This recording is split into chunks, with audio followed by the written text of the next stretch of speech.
বাংলাদেশ সার্ভারে এসকারে টপ অনে থাকা মারুফ শান্তর গ্রুপে আমি যখনই আসি সাথে সাথে মারিয়া আপু বলে ওঠে, এই যে হেক্সো নাইন ভাইয়া, তুমি কি কোনো প্রকার গান ছাড়া আমাদের ভইয়া এনে দিতে পারবা?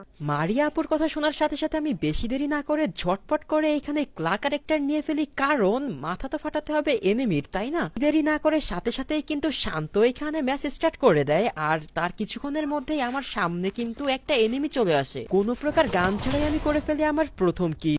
আগেই বলেছিলাম গান ছাড়াই এনিমিকে মারবো, তার জন্য প্রথমে একটা কিল শেষ হয়েছে, আবার ওই এনিমিটাকেই পিকে আসতে দেখে আমার সামনে চলে আসে। ভাই কি পরিমাণ বিজন দিয়ে রাশ করে দেয়, কোনোভাবে তার হাত থেকে বাঁচার চেষ্টা করছিলাম কারণ আমার কাছে তো গান নাই।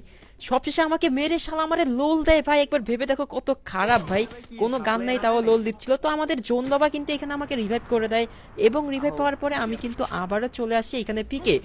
আর ভাই কি বলবো, ঠিক ওই স্কোয়াডটার সাথেই কিন্তু আমার দেখা হয়ে যায়। এই যে দেখো পুরাপুরি ওরাই ভাই, আর কি পরিমাণ মাইকটা আমার দেয়। আমি চেষ্টা করেছিলাম ওদেরকে ডাউন করার, কিন্তু ফায়দা হইলো না, আর ওরা নির্মম ভাবে কিভাবে আমাকে লোল দিচ্ছে দেখো। বাট খেলা তো এখনই শেষ না ভাই, খেলা কেবল শুরু।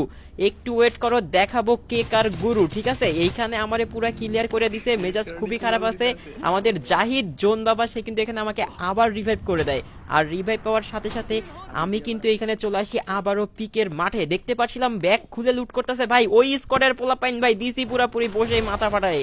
নাও এবার বুঝো কতটা ভয়ঙ্কর আমি, বুঝো মাইকটা খাও। গান ছাড়া খেলতেছি মিয়া, আমার সাথে নাটক করতে আসো। কি পরিমাণ মারছিলাম মনে আছে, সবাই আমি মনে রাখছি কিন্তু। তো তাদের কিন্তু এই যে আর একটাও চলে আসে, এখানে তিনটা ছিল আর একটা বাইরে ছিল, সেটাও এই যে চলে আসে এখন সামনে। সেইটারেও কিন্তু আমি এইখানে মারার চেষ্টা করেছিলাম, মরতেই চায় না ভাই, কি খতরনাক ভাই, কি একটা হেডশট মাইরা তারেও ডাউন করে দেয়। তো এইখানে কিন্তু দেখো এদের স্কোরে দুইটা প্লেয়ারকে আমি পুরো ক্লিয়ার করে দিছি, তার মানে বদলা কিন্তু অনেকটা কমপ্লিট হয়েছে। তো ওদের এই যে আর একটা কিন্তু আবারও আমার সামনে চলে আসে এবং আমাকে ডাউন করে দেয়। ভাই জানোই তো আমার কাছে কোনো গান নাই, গান ছাড়া মারা ট্রাই করতেছিলাম। আর এখানে কিন্তু মারুফ শান্ত দেখো, সে কিন্তু এইখানে লোল দিয়ে মজা নিচ্ছিল পুরোপুরি। তো আবার আমি রিভাইভ পেয়ে যাই, সামনে নেমি ভাই আটকে গেছিলাম, নড়তে পারতেছিলাম না, পিছনে আসতে আসতে আবার হেডশট ভাই।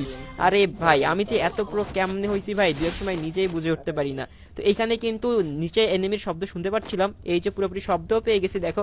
একেবারে যাতে না মারে একটা গুলু ফেলে নেই, গুলু মারার সাথে সাথে সেও কিন্তু আমাকে মারতে পারে না। আবার দেখা ভাই M10 ওর হাতে, ভাই ভাবো আমার অবস্থা কি টাইট ভাই, কোনোভাবে ভাবতেছিলাম যে যদি একটু মরতো, যদি একটু মরতো, এবং সব শেষে ভাই ওরে বডি ড্যামেজ দিয়েই ডাউন করে দেই ভাই, এবং তাকে কিন্তু কিল কনফার্ম। পাশে আর একটা এনিমি শব্দ শুনতে পারতেছিলাম, কিন্তু যে বুঝতে পারি না কি হয়, পরে আমাকে আবার রিভাইভ করে দেয়। তো তারপরে দেখো এখানে কিন্তু এনিমি আরো দুইটা এনিমি ভাই, প্লেন থেকে নামতে নামতে দুটো এনিমি সামনে চলে আসে, এখন দিকে কিছু তো করতে হবে। এবং আমি ভাই দুইটা হেড মেরে ডাউন করে শান্তরে রিভাইভ দিয়ে দিই ভাই, ভেবে দেখছো? তো আবার কিন্তু সামনে আরেকটা প্লেয়ার চলে আসে, একে কিভাবে কিল করবে সেটা ভাবছিলাম ভাই, পুরো একে দিয়ে হেডশট মাইরে দিচ্ছিল ভাই। ওরে ভাই আর আমি কি হেডটা মারলাম ভাই, বলতেই হবে আজকে আমার ভাগ্যটা অনেক ভালো, দেখছো? একেবারে পুরো মাখন ভাগ্য। তো হঠাৎ করে সামনে আবারও এনিমি চলে আসে, বসেছিল মারতে চাচ্ছিলাম কিন্তু দৌড় দেয় ভাই, আর এবং আমাকে ডাউন ভাই। আরে ভাই কয় দিক দিয়ে আমার এমনিতে গান ছাড়া খেলতেছি। আর তারপরে এখানে দেখো আমাদের কিন্তু সেই শান্ত কিন্তু এইখানে রয়েছে, ম্যাচ বুইয়া করতে পারবে কিনা সেটাই দেখার বিষয়। লাস্টে সে একাই বেঁচে ছিল, এবং বেঁচে থাকার পরে এনিমিটাকে এমন শট দেয় ভাই, আর ওরেই পুরো হেলমেট